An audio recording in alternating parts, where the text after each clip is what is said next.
Does the price of Pi, does it matter? As things stand, does it matter? Wow. Does it really matter?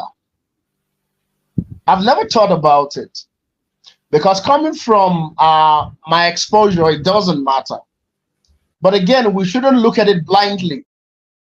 We shouldn't look at it blindly.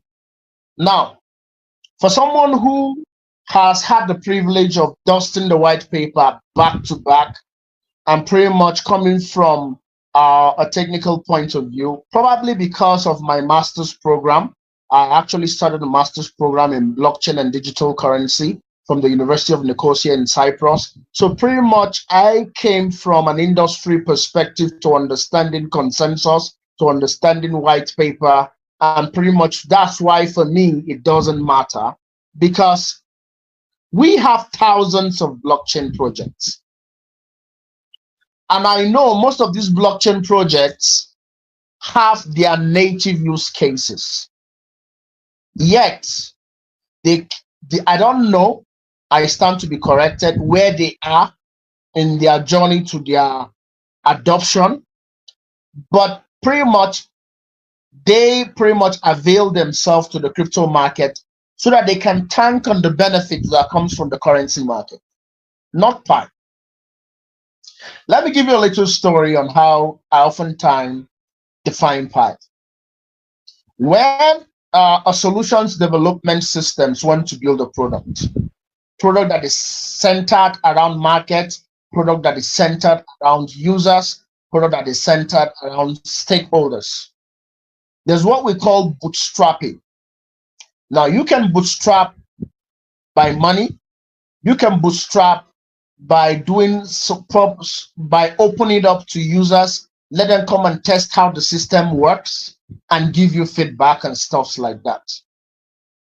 Now, in the beginning of the road to adoption, exchanges were central to bootstrapping. Because when you develop your product, you believe your product is good for exchanges, for transactions, is good to be called a currency. You then made an exchange and you tell the exchange, this is what I want. The exchange gives you what we call an enlistment fee. The bigger the exchange, the higher the price you need to pay. What's the reason why the exchanges are charging you? The exchanges are banking on the fact that they come with a community. They come with users. In other words, they bring users to the table. You bring a solution to the table, they bring users to the table. The users create dynamism from your products and give it life. Then we metamorphose to that, wherein future solutions began to do what we call airdrops, airdrops, in their little way of building community centric or centered around them. But no matter how they do it, they come to realize that they will still need that platform wherein people can speculate, because pretty much it's market centered. And you cannot have market without trade. You cannot have trade without speculations, right? So pretty much they will still need these exchanges because the platform. So we begin to understand that not only do you need users, you need platforms. Then came Pi. Pi first got the users, then built something customized to the users. Asked the users, this is what we want to do. What do you think? The user said, okay, tilt it to the left, tilt it to the right. Most of the time that we're saying tilt it to the left, it's not that we understood what even technology was all about, but the core team was just listening to us, because some of our ideas back then were dumb ideas. Yet they listened to us through the channel of communication, moderators, chat sessions, and stuff like that. The Pi core team built her community, built her platform, then build her marketplace. That's enough. But for the Pi core team, it's not enough. Now the Pi core team have opened her community, her platform, and her marketplace to partnerships. No one ever thought that a Web 3.0 initiative can tap into existing Web 2.0 platforms. except Pi Network. When you go to the article about partnership and you look at the business niches that are open to partnering with Pi Network, you will be dumbfounded. Different areas: transportation, logistics, blockchains, exchanges, Web 3.0, Web 2.0, the list go on. And what do they bring on the table? Excellent guys. First thing they bring on the table, they bring minimum of 14 million real customers. Who can do that? I didn't say 14 million smart contracts. I didn't say 14 million bots. I said 14 million real users with a technology that have proven that they are technology is non-repudiate.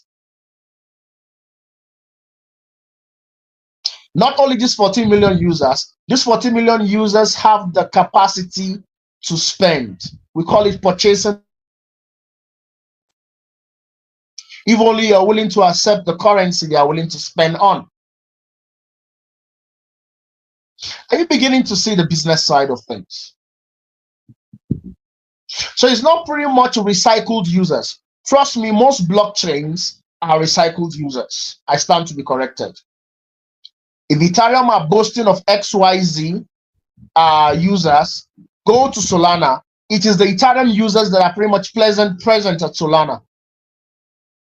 Go to Arbitrum. It's the same Ethereum users that are present in Solana that are also present in Arbitrum. Probably if you go to Binance, it's the same thing. It is the user at the Binance exchange. Pretty much they are the users at the Binance blockchain. I stand to be corrected. If you ask me right now, don't you have at least 5 or 3 or 4 wallets? Are you not a user in at least 3 or 4 centralized exchanges? Well, those respective exchanges count you in their number. So trust me, we all are recycled users, not for Pi. Pi has validated us and verified us. When they say they have 15 million customers, it speaks a lot of things. Why do we speak a lot of things? Now, let me give a little thing. I said this earlier this morning on a different Twitter cycle. The road to global adoption cannot be achieved by one niche of players. We need a minimum of 4 stakeholder players to global adoption. We, the users, make one part of the stakeholder niche, but we are not enough. We need another stakeholder niche, which we call the developer community. These are the guys who built the blockchains. These are the guys who built the smart contracts. These are the guys who do airdrops. And because they need us in airdrops, because technically we as a community of users, we are as important as the blockchains and the smart contracts and the NFTs, as the case may be. But together, we can still not achieve global adoption. We need a third player. Who are the third players? Institutional investors. These are the people who create real goods and services. Permit me to say, the Apple, the Google, the Microsoft, the Coca-Cola, the Pepsis, the Sony, the Sharps, the LGs. It's just that from time past till today, their medium of receiving payments for the services and the goods they render come from the centralized, the traditional financial technology infrastructure. And we all know that the traditional financial technology infrastructure has issues.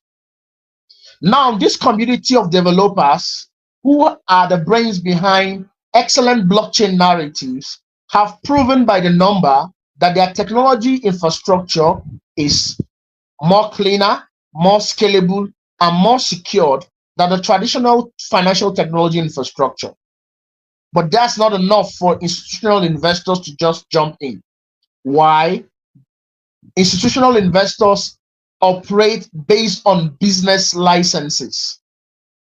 And those business licenses are given by the fourth stakeholder. Who are the fourth stakeholder? Ladies and gentlemen, the compliance standards, the government, and the regulators. Somehow, we all need to find that middle ground. wherein we all will meet and rub minds and prefer a solution. Only then can we achieve global adoption. Of course, there are features that are specific to us, the users, and we will never relinquish it for anything. There are features specific to the community of developers, and they are not going to relinquish it for anything. There are features specific to the community of institutional investors, and there are features specific to regulators. Everyone has its good side and its bad side. You cannot sit as users and claim we can achieve global adoption on our own. And regulators cannot sit and decide what the future will hold. And perfect example, the ETF. We have spent more than a decade in the cryptocurrency market, and we are locked by retail investors. Then institutional investors sought for approval. The US government gave them approval. By just one approval across minimum of 7 institutions, the price of Bitcoin did what it has never did in the history of the earth, surpassing its previous all-time high even before a halving. Never has it ever happened. Are you beginning to see how stakeholders work together towards a cohesive whole? Now, having said that, what can you think about Pi Network? Don't you see that Pi Network is pretty much that blockchain that has gone furthest in trying to bring all players to the drawing board? KYC is government compliant. They are now open to partnerships. They build a community of over 14 million KYC pioneers, not to talk of the excess 60 million who pretty much have a standing Pi miner account yet to be KYC'd. Are you beginning to see the writing on the wall that we cannot truly achieve global adoption until what? We achieve it. So now coming to the question, does price really matter? I will say it doesn't matter by the plethora of the information I have. But I'm not also going to ignore the person who thinks price matter. Because at the end of the day, these various issues I've raised will be the data that will be analyzed, and it will reflect the true value of the Pi. And oftentimes we want the true value of the Pi to be reflected in USD, right? But Pi is actually a currency. So why can't Pi be reflected in Pi? Why should Pi be reflected in USDT or Ethereum or Bitcoin, as the case may be? Well, time will tell, but I still know it really doesn't matter for me, but I know it matters for others, and I give them the benefit of doubt for their own expression of their own ideas. But having said what I've said, Pi has gone the furthest towards achieving global adoption. And the first blockchain that will be truly adopted globally, that is the value. That adoption is even a price tag in itself. This is what I think, Ray.